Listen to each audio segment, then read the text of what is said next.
ખેડા જિલ્લાના નડિયાદ શહેરમાં રવિવારે ચોમાસાની શરૂઆત સાથે લગભગ 4 ઇંચ વરસાદ નોંધાયો, જેણે ગરમીથી ત્રસ્ત લોકોને નોંધપાત્ર રાહત આપી।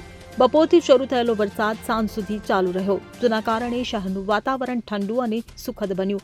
જો કે ભારે વરસાદને કારણે શહેરના ગરનાળાઓ ભરાઈ ગયા, જેના લીધે કેટલાક નીચાણવાળા વિસ્તારોમાં પાણી ભરાવાની સમસ્યા સર્જાઈ હતી।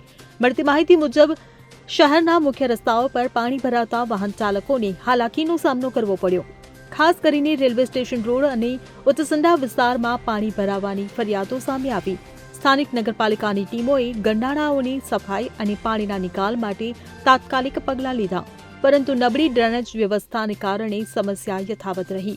સ્થાનિક રહીશોનું કહેવું છે કે દર વર્ષે ચોમાસામાં આવી સમસ્યાઓ ઊભી થાય છે અને નગરપાલિકાએ કાયમી ઉકેલ લાવ્યો। Bureau report CN24 news. હવે જુઓ દેશ દુનિયાની તમામ ખબરો તમારી આંગળીના ટેરવે।